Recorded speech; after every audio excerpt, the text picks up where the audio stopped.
Valorant is a game with tons of rules, and the thing is, everybody knows these rules, but nobody's going to talk about them because these are Valorant's unwritten rules. For example, our first rule, which everybody knows, I hope, is do not steal the ace. But this doesn't always apply, so you may be wondering, when does this actually apply? Well, it's pretty simple. First off, someone on your team needs to have 4 kills under their belt. It's not stealing it if they only have 3. It's not stealing if they have 2 or anything less. Secondly, you need to have at least 3 people alive on your team. Because if it's a 2v1, you might as well secure the round for your team, because is getting an ace really worth risking a round? Obviously, that mainly applies if you're playing competitive. These rules are more competitive based, but they also do apply to unrated spike rush, etc. Moving on to the next rule, we're going to talk about the 9-3 curse. Those of you who don't know, a lot of the time when the first half ends at 9-3, a lot of the time the team with only 3 rounds comes back and wins the game. It's not science. It's just a curse. But if you mention the curse, chances are you'll either mess up the comeback if you're on the losing team, or you'll psych out your own team and lose the lead if you're on the winning team. That's why at the end of the day, it's better just not to mention it and forget it's even a thing.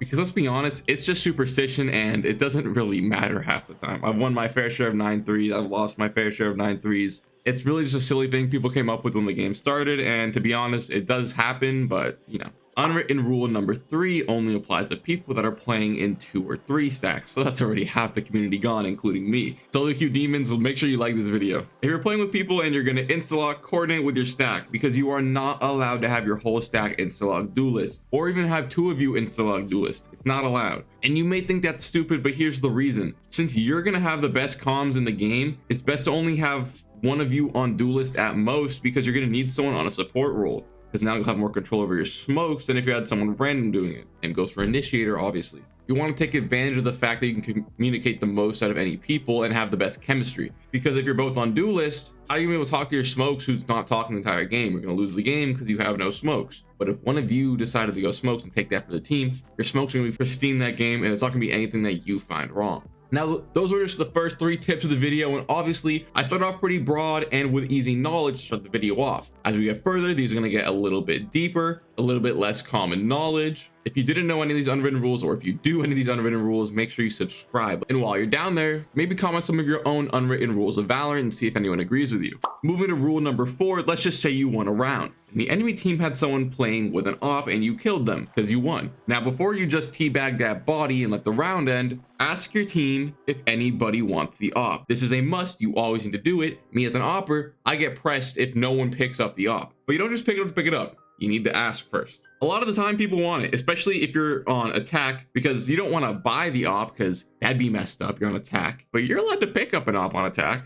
So it's really just a simple courtesy thing to ask if somebody wants it, because it's an expensive gun and chances are that someone on the team is going to want it. So, you know, just maybe ask next time.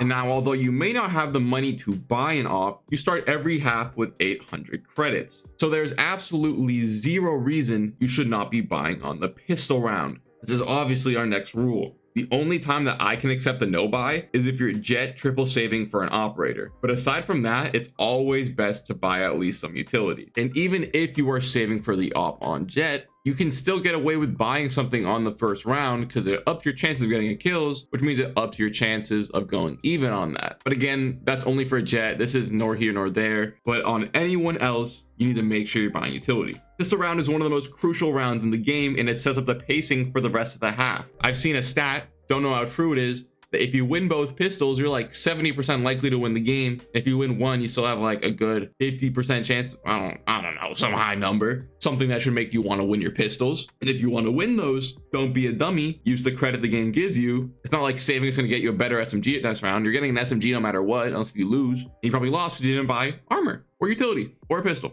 Some combos you can do is just buy armor and utility, or you could buy full utility, or you could buy a gun and some util. All of which are better than a classic with no util and no armor. Just big balls and small brains. And just after that tip, we are now halfway through the video, which means I'm going to need to give you guys this banger. Speaking of pistol rounds, if you lose the pistol round, you need to forfeit the match. FF immediately. Like, why would you even bother trying? You just lost the most important round of the game. Like I just said in the last video, I told you the stats. Pistol round is important, more important than your life. Who needs a job when you win pistol rounds? Okay, obviously I'm joking. It was a little bit too far, but this rule is actually the reverse of what I was actually trying to say. When you lose a pistol round, do not start a forfeit, and don't vote yes on it if someone does. Because here's the thing, winning pistol may be important for setting momentum, but it doesn't mean you can't win the next rounds. You could win the save after a pistol, and you're just gonna counter buy on round 3 anyways, so who cares? It may put you at a disadvantage, but it does not guarantee the loss. I've won plenty of games where we lost the pistols. I've lost plenty of games where I've won the pistols. It's not as important as you think.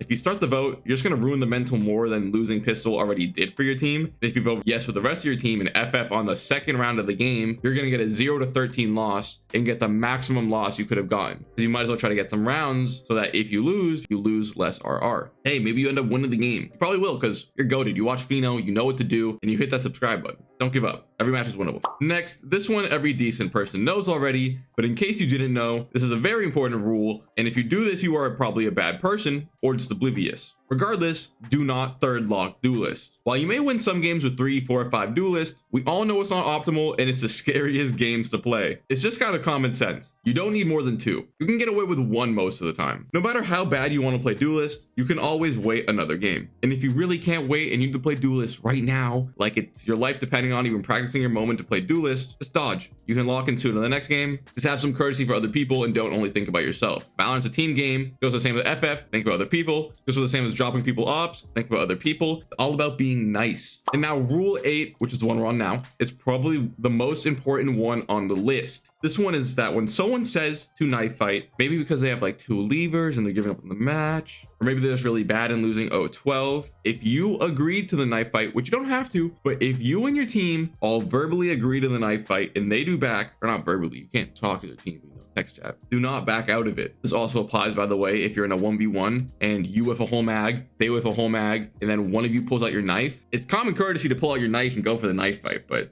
shit happens. Especially if they start crouch spamming, that's like, I want a knife fight 101. You can't kill a man with his knife out. That's messed up. Now, this doesn't happen as much in high elo because we immortals just don't know how to have fun, but it's important to have fun, guys. At the end of the day, it's a video game. Who cares? So when a knife fight's gonna happen, don't ruin it. These are some beautiful things that most of us don't even get to experience once a year. But speaking of knives, I know we have some Jett players in here. If you made it this far and have played Jett at least once, like the video. Anyways, when you have Jett knives available and one of your teammates need a buy, do the right thing and drop them. Knives might as well be a primary weapon. We all know this. Most decent elo, even like gold player Jetts, know that if you have knives, you don't buy a gun. For yourself at least. Because these knives reset on kills, they do 50 damage to the body, and they 1-tap to the head. They're statistically better than a Vandal, they have the same stats as a Sheriff, and they reset if you get kills. So don't be greedy, and if someone on your team cannot afford a gun, but anyways, when you have Jett Knights available, and one of your teammates needs a buy, do the right thing and drop them a gun. You're not going to be needing one anyways, because as I said, the knife doubles as a gun. So don't be greedy, drop your teammates, win the round. I'm just single-handedly making Valorant a better place. But more importantly, to make sure that you win rounds, please, please, please do not leave your spike in spawn. This is our next rule. I don't care what role you are playing. If you see that spike is still in spawn, go grab it. It like tells you on the map. Usually a character has a voice on it that it's stuck in spawn. And once you get it, you can either give it to someone who should carry it. Like let's say if you're a duelist, you'll give it to, I don't know, maybe your smokes, maybe your initiator. It's not your problem anymore. You're the duelist. Or you can man the frick up and just carry the spike yourself, plant the bomb, stop throwing, be better, and follow the rules of Valorant. And then moving on to our last and final rule of the video, everybody knows that you should subscribe to Fyno to learn everything you need about Valorant. With that being said, check out these other videos, subscribe, stay hydrated, peace.